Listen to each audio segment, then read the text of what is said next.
आज हम डिस्कस करेंगे सुपरपोजिशन थ्योरम। सुपरपोजिशन थ्योरम में हमारे पास मल्टीपल सोर्स होती हैं और मल्टीपल सोर्स की जगह हम क्या करते हैं, सर्किट की बाकी जो सोर्स होती हैं उन्हें एलिमिनेट कर देते हैं, सिर्फ एक सोर्स के साथ पूरे सर्किट को सॉल्व करते हैं। फिर जो दूसरा सोर्स होता है उसके साथ पूरे सर्किट को जो है वो उस सर्किट का एनालिसिस करते हैं और बाकी जो सोर्स होती हैं उन्हें एलिमिनेट कर देते हैं। जैसे कि हमारे पास इस एग्जाम्पल में दो सोर्स हैं, एक वोल्टेज सोर्स है और एक करंट सोर्स है। वोल्टेज सोर्स को हम जब सुपरपोजिशन थ्योरम से सॉल्व करते हैं किसी सर्किट को, अगर उसमें वोल्टेज सोर्स है तो हम वोल्टेज सोर्स के साथ अगर सॉल्व करते हैं और करंट सोर्स भी है तो करंट सोर्स को हम क्या करते हैं, ओपन सर्किट के साथ रिप्लेस कर देते हैं और जो वोल्टेज सोर्स है इससे जो है वो शॉर्ट सर्किट के साथ रिप्लेस कर देते हैं जब हम करंट सोर्स के साथ सॉल्व करेंगे। तो ये कन्वेंशन है कि जब आप सुपरपोजिशन थ्योरम यूज़ करते हैं तो करंट सोर्स जो है वो रिप्लेस हो जाता है ओपन सर्किट के साथ और जो वोल्टेज सोर्स है वो रिप्लेस हो जाता है शॉर्ट सर्किट के साथ। तो हम इस सर्किट को पहले वोल्टेज सोर्स के साथ सॉल्व करते हैं। वोल्टेज सोर्स को के साथ सॉल्व करने के लिए हमने क्या किया, करंट सोर्स को रिमूव कर दिया। रिमूव करके हमारे पास इस जगह ओपन सर्किट आ गया। अब हमारे पास जो लूप बन रही है वो सिंगल लूप बन रही है और अब हम इस पे ओम्स लॉ लगा के भी अपना जो है वो I1 फाइंड कर सकते हैं। तो जब हम इस पे ओम्स लॉ लगाएंगे तो ओम्स लॉ लगाने के बाद हमारे पास I1 की वैल्यू आ जाएगी और रेजिस्टेंस ये 4 ओहम और 2 ओहम कैपेसिटिव रिएक्टेंस, इन दोनों को जब हम ऐड करते हैं तो हमारे पास आता है 4 ohm minus 2J ohm. Minus sign ये शो करता है कि जो हमारे पास रिएक्टिव कंपोनेंट है वो कैपेसिटर है। अगर ये हमारे पास इंडक्टर होता तो हम प्लस J2 ओहम लिखते। तो जो हमारे पास माइनस साइन ये शो करता है कि जो कैपेसिटिव जो रिएक्टिव कंपोनेंट्स है वो कैपेसिटर है। सो हमने इस पे ओम्स लॉ लगाया। ओम्स लॉ लगाने के बाद हमारे पास इस ब्रांच का करंट आ गया, क्योंकि ओवरऑल जो ब्रांच है वो सिंगल लूप है तो सिंगल लूप में जो है वो करंट सेम रहता है, सिर्फ वोल्टेज डिवाइड होते हैं।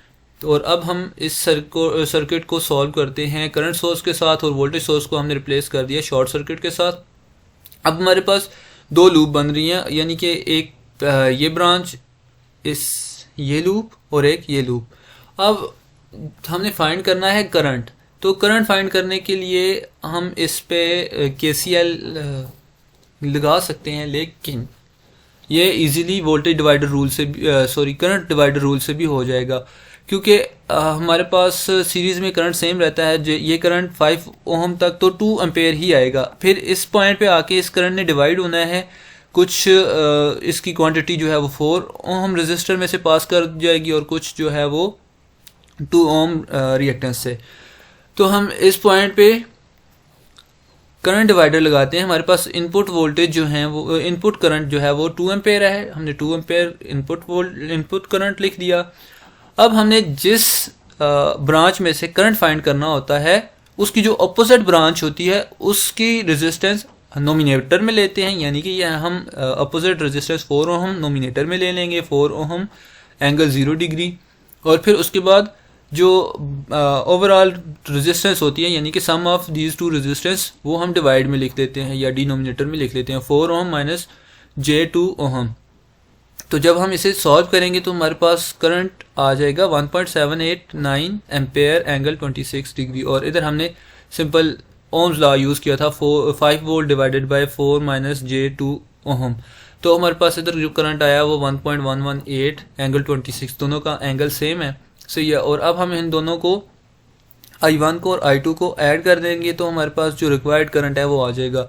जब इन दोनों को हम ऐड करते हैं तो ये भी पोलर में है, ये भी पोलर में है। दोनों को पोलर में ऐड करना हमारे पास मुश्किल है। अगर हम डायरेक्ट कैलकुलेटर से करते हैं तो फिर तो हमारे पास आंसर आ जाएगा, लेकिन डायरेक्ट हम इन दोनों को सम नहीं कर सकते। सो इसे हम कन्वर्ट करेंगे रेक्टेंगुलर में। रेक्टेंगुलर में कन्वर्ट करने के बाद जो करंट है रेजिस्टेंस का, यानी कि मतलब कि 1 और 1.6 ये आपस में ऐड हो जाएंगे। ये लाइक जैसे हम वेक्टर्स को ऐड करते हैं उसी तरह ये ऐड हो जाएंगे, यानी कि हम जैसे x और प्लस y करते हैं ना, तो ये पहली दो टर्म्स एज हम एक्स कंसिडर कर लेते हैं और दूसरी दो जो टर्म्स हैं वो वाई को कंसिडर कर लेते हैं। तो पोलर सिर्फ ये रेक्टेंगुलर में वेक्टर्स की तरह ऐड हो जाएंगी। ऐड करने के बाद हमने दोबारा ऐसे पोलर में कन्वर्ट कर दिया तो हमारे पास जो रिक्वायर्ड करंट था 2.91 ampere with the angle 26.75 degree आ गया, यानी कि हमने जो रिक्वायर्ड करंट था वो फाइंड कर लिया 2 ओम रेजिस्टर में से, 2 ओम कैपेसिटर में से जो करंट पास कर रहा था। अब हमारे पास सर्किट है, इसे भी हमने सॉल्व करना है थ्रू सुपरपोजिशन थ्योरम। तो इसे हम सॉल्व करेंगे।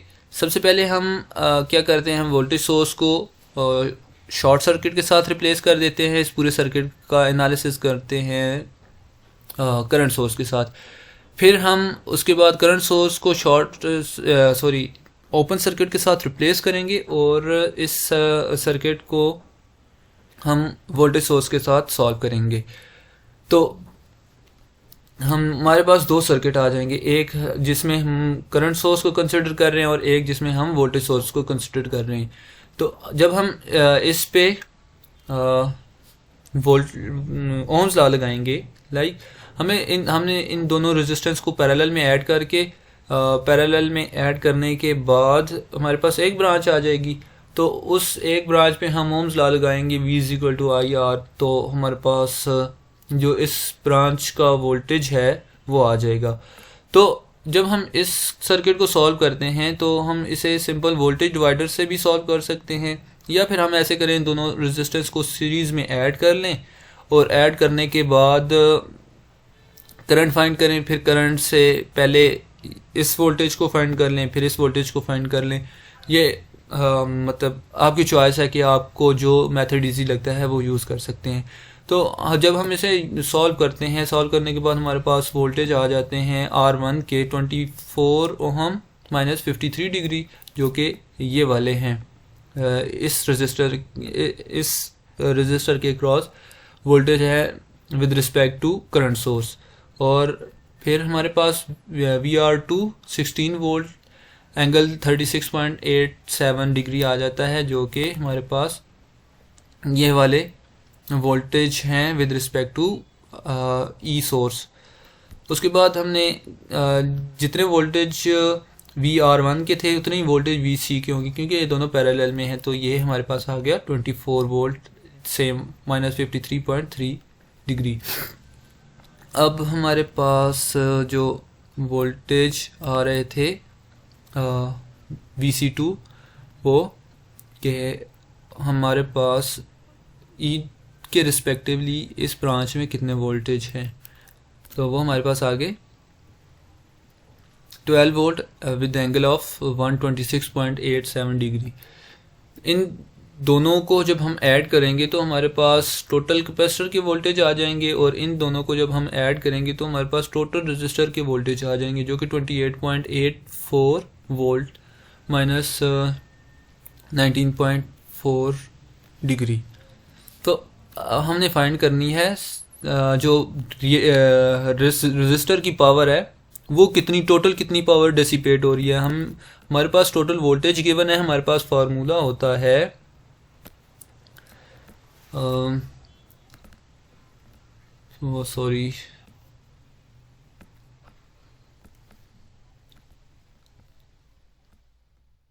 हमारे पास जो फार्मूला है वो है P =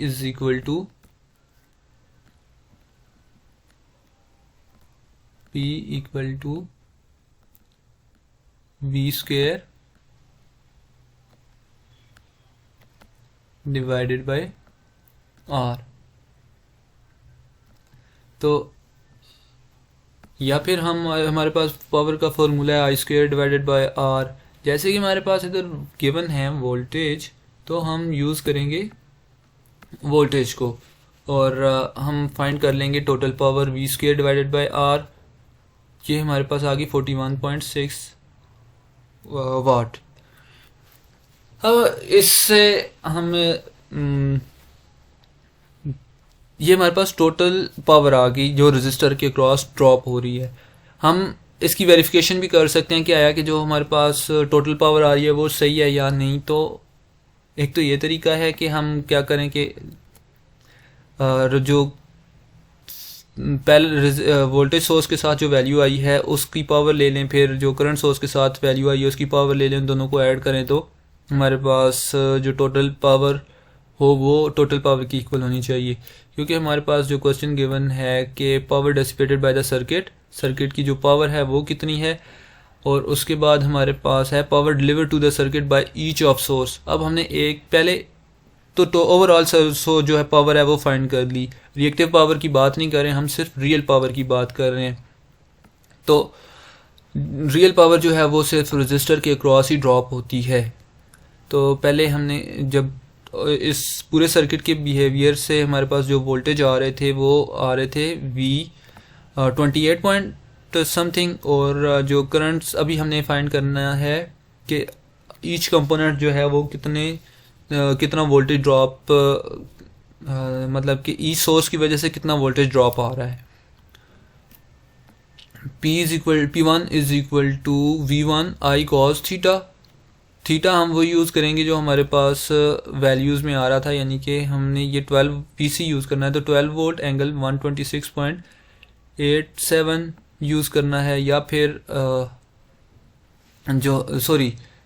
टोटल ओवरऑल हमारे पास कैपेसिटर के वोल्टेज आ रहे थे वो 12 वोल्ट एंगल -53.17 आ रहे थे, और इधर हमारे पास जो थे वो हमारे पास आ रहे थे -19.44। हमने V1 कंसिडर किया, VC को 12 वोल्ट एंगल विद 53.13, तो इससे जो हमारे पास पावर आएगी वो P1 आ जाएगी। हमने सिंपल वैल्यूज़ पुट की इस फार्मूला में, हमारे पास 14.4 वाट पावर आ गई। फिर हमने P2 कंसिडर किया, P2 को हमने कंसिडर किया जो कंपोनेंट है हमारे पास 20 टोटल वोल्टेज, और आई हमारे पास है 28.84 डिवाइडेड बाय 20, क्योंकि हम यूज़ कर रहे हैं सेकंड सोर्स को। तो उसके बाद हमारे पास cos 19.4 डिग्री, जो 19.4 डिग्री है वो हमारे पास इसका एंगल है 28.84 angle -19.44 degree.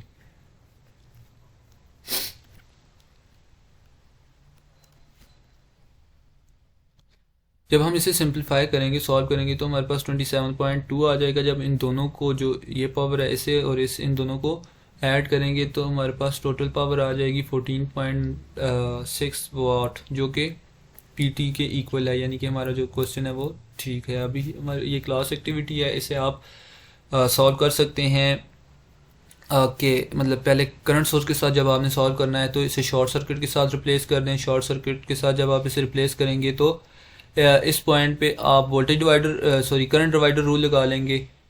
4 ohm divided by 4 plus 3J into 2 करेंगे तो आपके पास ये करंट आ जाएगा। फिर जब आप इसे वोल्टेज सोर्स के साथ सॉल्व करेंगे तो इसे करंट सोर्स को ओपन सर्किट कंसिडर कर लेंगे, यानी कि इसे रिप्लेस कर देंगे ओपन सर्किट के साथ। और आप जब इसके ऊपर ओम्स लॉ लगाएंगे तो आपके पास आई जो कि करंट है इस सर्किट, इस लूप का, वो आपके पास आ जाएगा। यानी कि आप 5 डिवाइडेड बाय 4 प्लस 3J करेंगे, J3 करेंगे तो आपके पास करंट आ जाएगा। अब जो पहले करंट आया था करंट सोर्स के साथ और जो वोल्टेज सोर्स के साथ करंट आया, इन दोनों को ऐड करेंगे तो आपके पास at the end total current इस ब्रांच का आ जाएगा। और आपके पास सिंपल तरीका ये है कि आप जैसे जैसे इससे सॉल्व कर रहे हैं, मतलब कि पहले आपने करंट सोर्स के साथ सॉल्व किया, उस वक्त आप वोल्टेज सोर्स को शॉर्ट सर्किट कंसिडर करते हैं, वो भी ड्रॉ कर लें। साथ में जब आप करंट सोर्स को इग्नोर करते हैं, वोल्टेज सोर्स के साथ सॉल्व करते हैं, तो वो भी आप साथ साथ ड्रॉ करते जाएं। जैसे जैसे आप ड्रॉ करते जाएंगे आपके पास एक सिंप्लीफाई लूप आता जाएगा, तो आप इजीली उस पर एनालिसिस कर सकेंगे। हमारे पास थेवेनिन इक्विवेलेंट सर्किट हमें एक्सटर्नल ZL गिवन है, ठीक है। हमने फाइंड क्या करना है कि जो मतलब ZL हमें गिवन है, ठीक है। हमने इस पॉइंट पे टोटल इसकी जो वो है थेवेनिन रेजिस्टेंस है वो फाइंड करनी है, यानी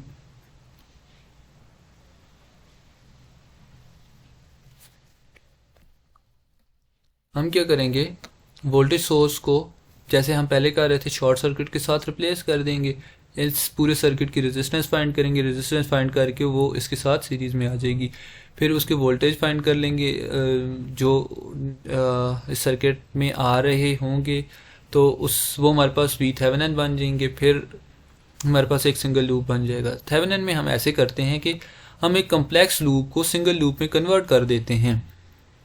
ये हमारे पास हमने जो है वो सर्किट आ गया नया, जिसमें हमने जो वोल्टेज सोर्स है उसे रिप्लेस कर दिया शॉर्ट सर्किट के साथ। अब और वी जो हमारे पास एल था, लोड हमने हटा दिया। हमेशा हम ऐसे करते हैं जब थेवेनिन रेजिस्टेंस फाइंड करते हैं तो जो हमारे पास लोड होता है हम लोड को रिमूव कर देते हैं। लोड को रिमूव करने के बाद वोल्टेज सोर्स को शॉर्ट कर देते हैं और इस साइड से जिधर एरो हमारे पास बना हुआ है इस साइड से इसे सॉल्व करना शुरू कर देते हैं। इन दोनों को जब हम सीरीज में ऐड करेंगे तो हमारे पास 20 आ जाएगा, 20 प्लस J20 आ जाएगा, क्योंकि रेजिस्टर और कैपेसिटर एक दूसरे के इफेक्ट को कैंसिल करते हैं। कैपेसिटर के साथ हम माइनस साइन यूज़ करते हैं और रेजिस्टर इंडक्टर के साथ प्लस साइन यूज़ करते हैं, तो हमारे पास आ जाएगा प्लस J20। और ये J20 R के साथ पैरेलल में है, तो इन दोनों को पैरेलल ऐड करेंगे तो हमारे पास एक रेजिस्टेंस आ जाएगी जो कि इम्पीडेंस होगी, क्योंकि उसमें रेजिस्टेंस भी है और इंडक्टिव रिएक्टेंस भी है, तो उसे हम इम्पीडेंस कहते हैं। हमारे पास अब जो इन दोनों को सॉल्व करने के बाद आएगी रेजिस्टेंस, उसे इम्पीडेंस ZTH कह देंगे, ठीक है। और हमने जब इसे सॉल्व किया Z थेवेनिन आ गया R parallel with ZL plus ZC, तो ZL और ZLC को हमने जब सॉल्व किया तो 20 ओहम एंगल 90 डिग्री यानी कि J20। और इन दोनों को जब पैरेलल ऐड करते हैं हम क्या करते हैं, जो रेजिस्टेंस होती हैं उनका product divided by sum of these two resistance. ये ऊपर हमने प्रोडक्ट लिख लिया, नीचे सम कर दिया, तो हमारे पास जो टोटल रेजिस्टेंस आ गई 4 ओहम प्लस J16 ओहम। हमने इसे रिप्लेस कर दिया Z थेवेनिन के साथ। अब हमने फाइंड करने हैं Thevenin voltage. Thevenin voltage find करने के लिए हमने AB के अक्रॉस थेवेनिन वोल्टेज फाइंड करने होते हैं। तो हमारे पास जो रेजिस्टेंस थी वो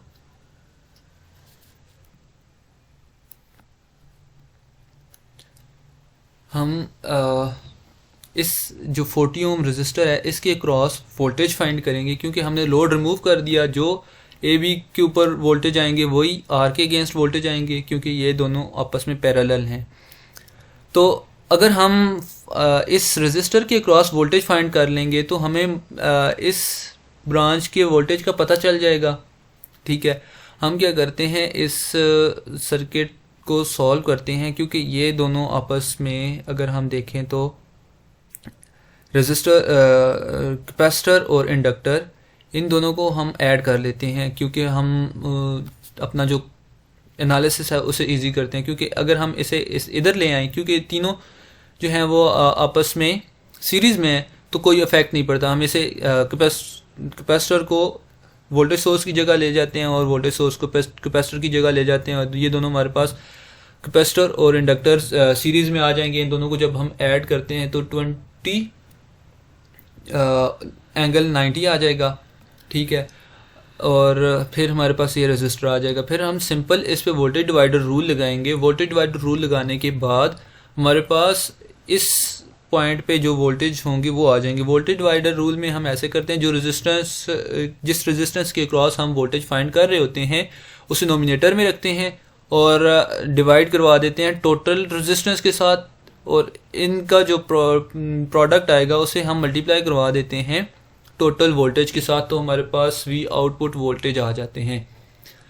इस तरह वोल्टेज डिवाइडर रूल से हमने R के अगेंस्ट जितने वोल्टेज ड्रॉप आ रहा था वो फाइंड कर लिया, ठीक है। तो वोल्टेज जो R के अगेंस्ट आएंगे वो हमारे पास होंगे E थेवेनिन। अब हम अपने सर्किट को रिप्लेस करेंगे एक सिंगल लूप के साथ। हमने वी थेवेनिन फाइंड कर लिया, जेड थेवेनिन फाइंड कर लिया। वी थेवेनिन जो हमने फाइंड किया 40 ओम रजिस्टर के अक्रॉस, जो कि हमने इधर से किया था कि हमने इन दोनों को सीरीज़ में ऐड किया।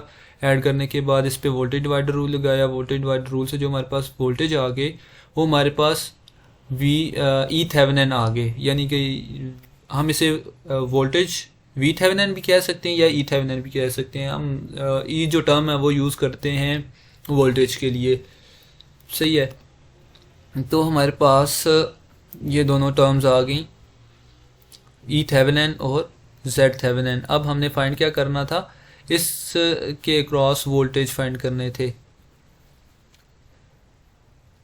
हमने लूप अपना चेंज कर लिया, जो टोटल रेजिस्टेंस थी हमने उसे जेड थेवेनिन के साथ रिप्लेस कर दिया, और जो सप्लाई वोल्टेज थे हमने उसे कन्वर्ट कर दिया ई थेवेनिन के साथ।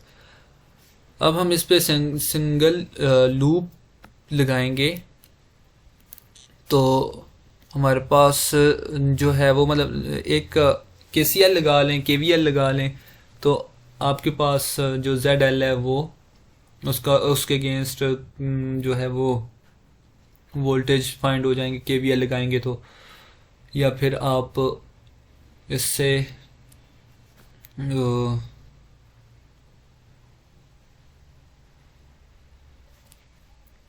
करंट भी फाइंड कर सकते हैं, वोल्टेज भी फाइंड कर सकते हैं, जो आप मतलब ये जो आपके लिए जो मेथड इजी हो। लूप एनालिसिस लगाएं, इस पे KCL लगाएं, KVL लगाएं, ये आपकी मर्जी है। वैसे तो सिंगल लूप है, सिंगल लूप में KCL तो लगता नहीं है, KVL ही लगता है।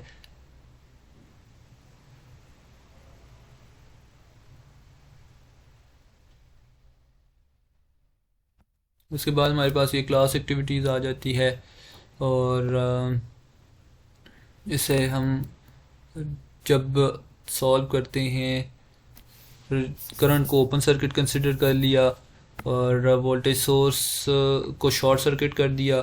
शॉर्ट सर्किट करने के बाद 30 ओहम और 60 ओहम हमारे पास सीरीज़ में आ गए, पैरेलल में आ गए। पैरेलल में सॉल्व करने के बाद हमारे पास टोटल रेजिस्टेंस आ जाएगी जेड थेवेनिन, और ये ZL है। ZL को हम रिमूव कर देते हैं सबसे पहले, और जेड थेवेनिन फाइंड करते हैं। हमारे पास जेड थेवेनिन फाइंड करने के बाद हम क्या करते हैं, सर्किट को दोबारा से सॉल्व करते हैं। जेड थेवेनिन फाइंड करने के बाद ई थेवेनिन फाइंड करते हैं। ई थेवेनिन फाइंड करने के लिए हम इस पे हमारी मर्जी वो सुपरपोजिशन फार्मूला यूज़ करें, या फिर हम एक एक सोर्स के साथ सॉल्व करें, या फिर हम इससे ओवरऑल सर्किट को सॉल्व करें, क्योंकि हमारे पास अभी एक ये लूप है और एक ये लूप है, ठीक है। इसे सॉल्व करने के बाद हमारे पास ई थेवेनिन आ जाएगा। फिर हम सिंगल लूप बना देंगे, E Thevenin Z Thevenin into R ZL। एक और क्वेश्चन है, ये आपको ट्राई कर लीजिएगा।